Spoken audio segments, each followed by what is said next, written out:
Hello, my friend, ladies and gentlemen, fellow future campers. Welcome to Hannah Summer Camp 101, the truth exposed about living and traveling in a four-wheel truck camper. Out of all the questions that I get, this is one of the most common. I'm usually taking this thing on adventures. I'm willing to journey to the center of the earth and melt, or send it into space and freeze.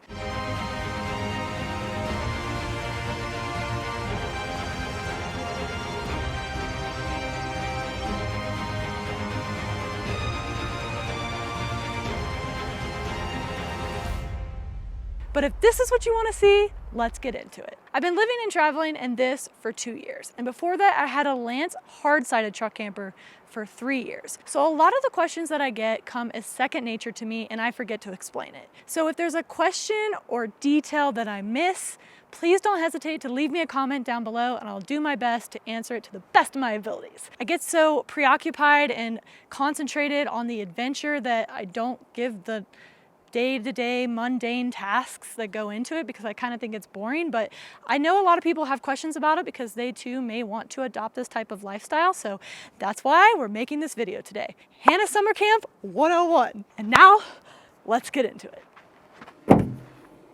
it.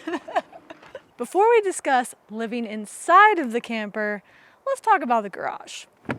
I get a lot of questions about why I got a truck with a cab. If you're living and traveling in a truck camper, you're probably going to need some storage. Unfortunately, there's not a whole lot of storage in pop-up truck campers. Right now, I have my air conditioner back here because I'm not using it currently. It's not very hot out. I keep all my tools back there so I can fix stuff when it breaks. I keep my clothes, and then when the seasons change, I switch everything out from storage and put all of my winter gear in here. I travel by the seasons. On this side, I have 2 more bins, as you can see. And then I also have a collapsible table in here. I have chairs down here behind my seat. In the center is my paddleboard. I have some extra cooking equipment on the other side, air fryer, the Instapot. The bins are key for me. Here is where you fill the fresh water tank. There is a 20-gallon fresh water tank in this truck camper. To fill it, you just unscrew this cap right here and place your hose inside this hole. After I fill the 20-gallon fresh water tank, I turn on the water pump inside and then that fills the 6-gallon hot water heater. Then I fill as much more as I can in the fresh water tank. So in theory, I'm getting 26 gallons of water. I don't know if that's actually correct, but I've been doing it like this for 2 years and I haven't had any problems. After you're done filling the 20-gallon fresh water tank, you put the cap back on. To the right of it is the area where you would screw on a spigot at a campground, and that way you can have continuous water flow. Pro tip, if you're just starting truck camping, you may want a water pressure regulator. This is to help prevent blowing out your lines inside your truck camper.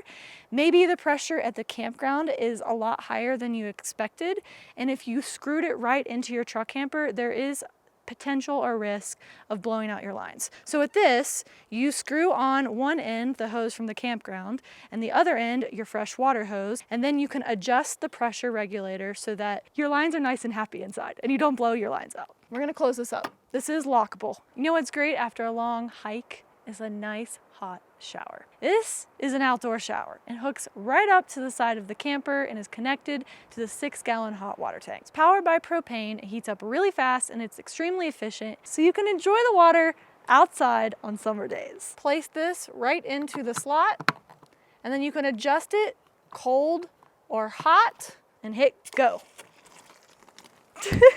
I also use this during the winter, but I like to use a pop-up tent for a little bit of heat and privacy. I'm too lazy during the summer. You can also shower at campgrounds, truck stops, and if you have a National Gym membership, you can use those as well. But when you're out here, there's not too many of those, so I use the outdoor shower all the time.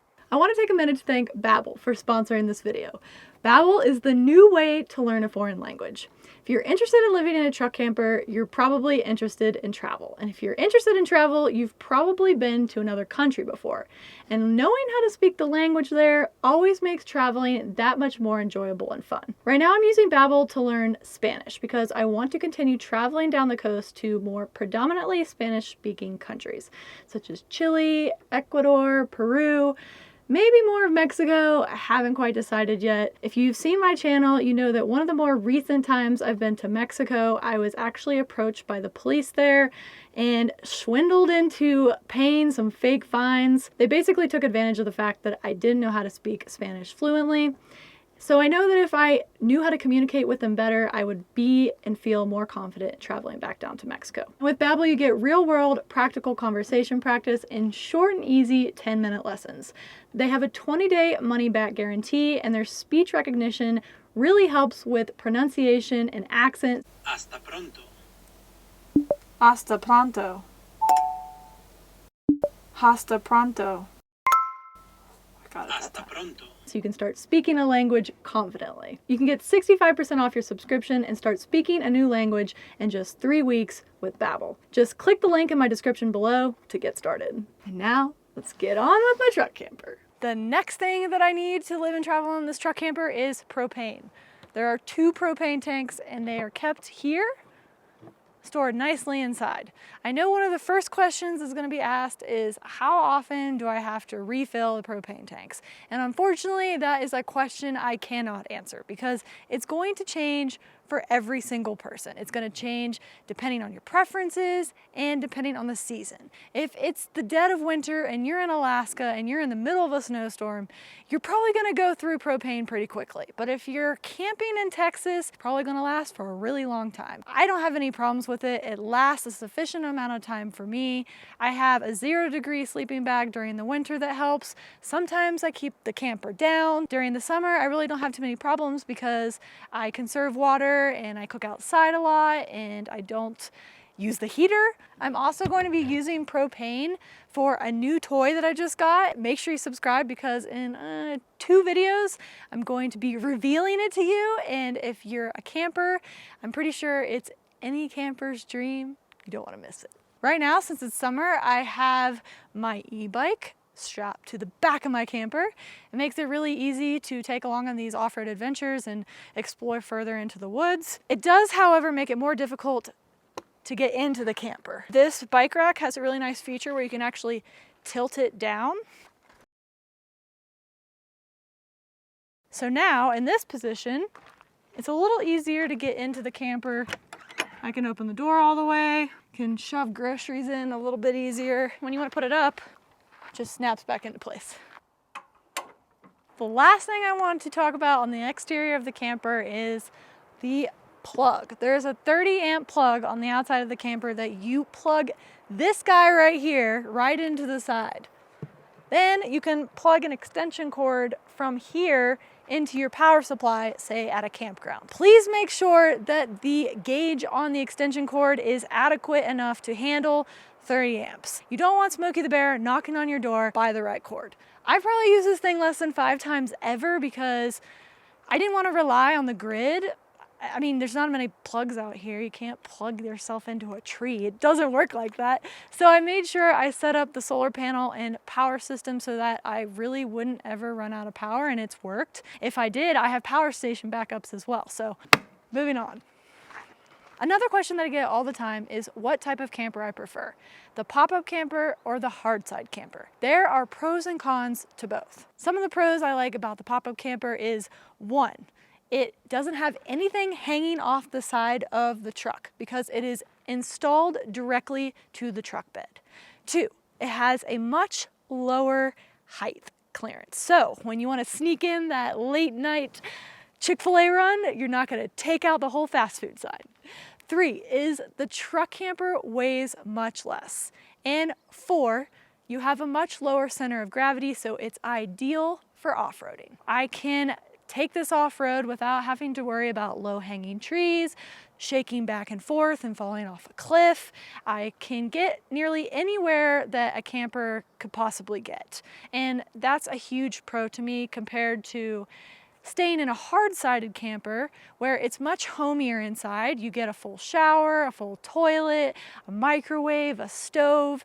There are some creature comforts in a hard-sided camper, and those are great. It just depends on your lifestyle and what you prefer. One of the cons about the hard-sided camper is the installation points. So for the hard-sided camper, it's actually installed attached to the frame of the truck on the bottom, and then there's 2 arms on the middle of the truck and the rear of the truck. You have to get down under the truck, bolt these arms on, and then the truck camper hangs off the side of the truck, and there are these pressure-fed, spring-loaded arms that extend down and hook onto the brackets on the bottom of the truck. It's pretty scary when you're off-roading. You can catch that on trees, branches, rocks, or when you're flying down the highway going 50 miles an hour and you're close to other cars. That also used to sketch me out. I probably wouldn't go back to the hard-sided camper unless I wanted to do more laid-back, easy camping. And right now, I want to get out here in the middle of nowhere while I can. These are just some things to think about if you're getting into truck camping and trying to make a decision between a hard-sided or a pop-up camper. So the first thing you need to do to pop this thing up is to unclip 6 clips. I already unclipped the 4 front clips. There's 2 remaining on the back that I'm going to unclip now.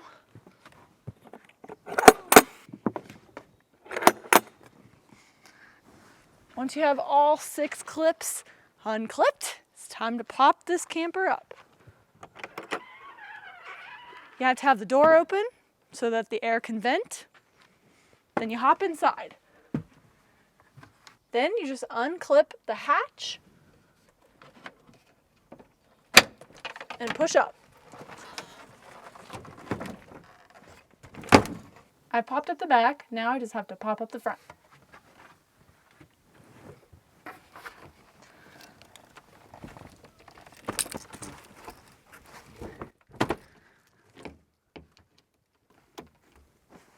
And that's it. Now you're all popped up and ready to jump inside. Once it's popped up, the first thing I do is make my bed, because with a pop-up camper, I can't keep my bed made while the camper is down. It won't clip shut. I have to keep all of my blankets and pillows down on the dinette while I'm traveling, and then when I pop it up, I make my bed. I also can't keep anything on the countertops because this side is almost flush with the camper when it's down, so there's really no room for anything to be stored there. And on this side, everything just flies off, so I keep all my counters completely clean. I also get a lot of questions about how tall the ceiling is in this camper. Let's measure it. It's about 79 inches, 78, 79 inches, so 6'6". I'm about 5'7", so there's a good ceiling height here. The step-up height from the dinette up to the bed is about 31 inches, and the step from the floor to the dinette is about 21 inches. Another hot topic is free camping. Hannah, how do I get free camping spots? Well, with gas prices so high these days, we're all trying to save a buck here and there. Free camping is possible under Bureau of Land Management land, also commonly known as public land. Generally, the rule is you can camp on Bureau of Land Management land for 14 days in a 28-day period.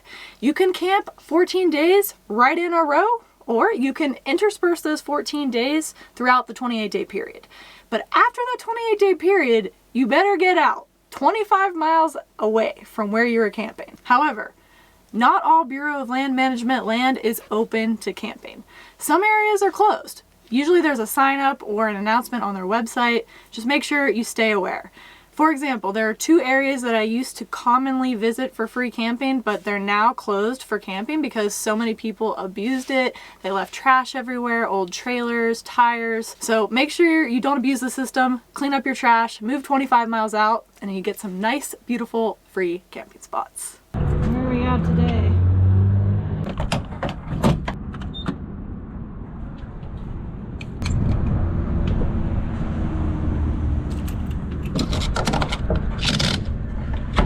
Well, that was painful.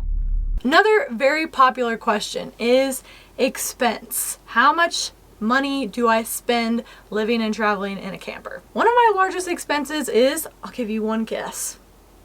Yep, can you hear it?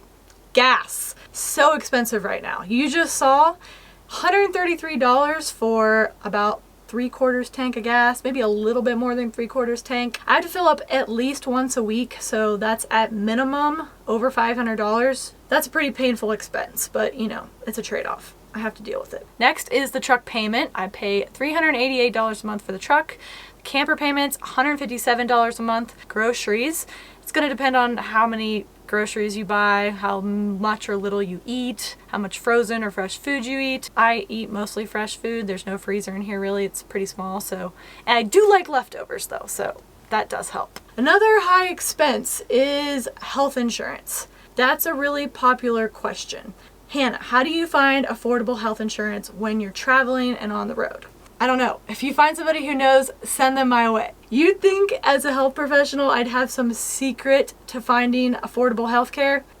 No way. Definitely not. I get health insurance much like many other people in this country. Open enrollment every year. Right now it costs me $469 a month. No, I don't have some crazy condition. I'm a pretty healthy person. That's just what I pay for health coverage in case something happens. And that price, while it is high, pales in comparison to the cost if something seriously bad happened. But I'm pretty sure I'm still rolling the dice every single day that I'm alive because health insurance, yeah, there's always out-of-network areas, and I'm pretty sure living and traveling all over the country, you're going to run into out-of-network areas. And if something really bad happens and I bring myself to the hospital or somebody else brings me to the hospital, unless I have time to call a 1-800 number or pull out some pamphlet that shows all the in-network facilities near me, there's a fairly good chance I'm going to end up at a hospital that I have 0% coverage in, and I'm going to be paying 100% of the bill. Who really knows how much anything costs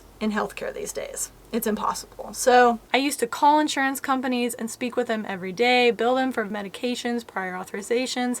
I dealt with health insurances more often than I'd like to admit for a large part of my life, and I still find them to be a mystery. So if you've found the secret to affordable healthcare, even while traveling around the country, please let me know down below in the comments. I'd love to hear more. Gas, car payment, truck camper, health insurance. These are some of my biggest expenses. Let me show you the windows. I do have the insulation option, so there are multiple layers that you have to pull down to open the windows. The first is the insulation layer. Now, there's a white layer. It kind of blocks out the light. Then you have the clear layer. So maybe it's cold out, but you want some sunlight. You can keep it closed like that. Last layer is the screen. One thing to note about the insulation and the siding of this camper, during winter months, when you have the heater on, you sleep in here. The next morning, you have to wipe all of this down. In between the insulation and the siding of the camper, it gets very wet with condensation. That way you prevent any mold from growing in between the layers. It's kind of a tedious task that takes some time that you have to do nearly every day during the winter months. During the spring and summer, it's not as much a problem. You don't have to do it quite so often, but occasionally it's the reality. So I've gotten used to wiping down the windows. I don't even really think about it anymore. The only downfall I really have to complain about is trying to find a comfortable mattress. I still have the original mattress in here. I just have a cotton topper on top. Very soon I'm going to be upgrading and taking the original and the topper out of here and swapping it with a 6-inch memory foam mattress. I'm really excited, but we'll see. I'll let you know how it goes. I don't think it's specific to this truck camper. I think most RV mattresses are not very comfortable. It's just something you should consider being an upgrade if you end up getting a truck camper. But I think this is enough time in the bedroom. I'm gonna hop down and show you around the rest of the camper. I just quickly jumped over the living room into the kitchen, my favorite room in the house. If you've seen my previous videos, you know I spend most of my time here. And if you're new here, well, I spend most of my time here because this is where all the food is. And it's a control system of the whole camper. There's a fridge, there's a stove, there's a sink, lots of food storage, lots of switches and gadgets and thermostat. I'll give you a close-up of all of those things. The living room right below you is also very convenient and doubles as a dining room because there's a dinette that pops up, and it also triples as a second sleeping area. I'll give you a shot of that as well. Hold on, let me get my camera. This is the thermostat. It controls the heat temperature in here. There's no internal air conditioner in this camper. You can optionally get one. I just use my EcoFlow air conditioner. This is the switch for the hot water heater, so you flip that on when you want to get some hot water. This is 12-volt battery. You flip that on. There is a USB-C port here, and there's a 12-volt lighter socket right here as well. This is 110, 120. This is the fresh water tank and battery monitor. So this is the water pump. You want to flip that on when you need pressure. That'll stay on until the system pressurizes. Then this is the battery monitor or meter. It's usually always full because of the way I set up my power system. This is the fresh water tank. Looks like I'm getting low. This is the fuse box. I don't usually have to mess around down here. This is the water pump. This pumps water to the sink, the shower, and the hot water heater. This is where heat comes out. You can move this around and direct the heat wherever you want. A lot of times I'll get in the camper and put it right on top of me when I'm really cold. This is where the internal house batteries are. I have two 105 amp hour lithium ion batteries for a total of 210 amp hours. I love these batteries. I really don't have any problems with them. They keep everything nicely charged with the solar panels on the roof. Light switches, interior floor, exterior down, floodlights, reefer fan, that's for the fridge, and then the exterior side lights.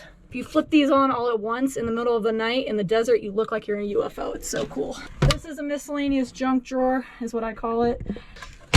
This is the silverware drawer, the stove, which is powered by propane, the nice sink. When I want pressure, I just flip on the water pump. And you have water. When you're not using it, I keep it off. Here is some food storage. More food storage. These go back pretty far. More food storage. Pots and pans. This is where I keep most of my bowls, plates, storage containers. I love leftovers, so I use those a lot. Here is the best part, the glorious fridge. I don't think I'd be able to do this without the fridge. It keeps everything super cold. There's a really small freezer, but I don't use it that often. Just keep some popsicles in there. Lettuce. Mango! Not nearly as good as the one in Costa Rica. I try to conserve space and put a lot of my vegetables and fruit into one bowl. I'll chop it up and put it there so it's ready to eat, especially when I'm on the go. It's faster. And there's a drawer down here.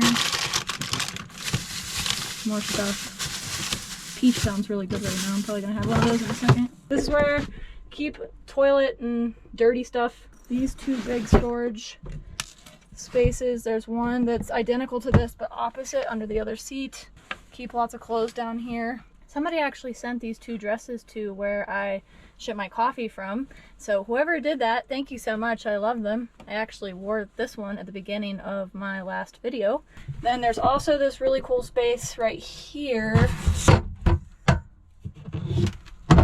If you want to make this a sleeping area, you just put all these down. Or you can slide the cushions all the way out. This goes flat because these flip. And those go all the way down. And then you can sleep completely flat. I do this when I want to be stealth and try to be undetected, or if I'm trying to conserve heat during the winter, I'll keep the truck camper down. This space also turns into a dinette, which is really nice. This table slides out. And this goes into here. See, slides down in there, just like that, and then you tighten this to how high you want the table. And then, just like that, you have a table to sit on. There's two windows behind this seat, Keep my shower, my collapsible shower right here. I also have my pizza thing back here. And that concludes my living in a camper tour. Thanks for joining Hannah's Summer Camp 101.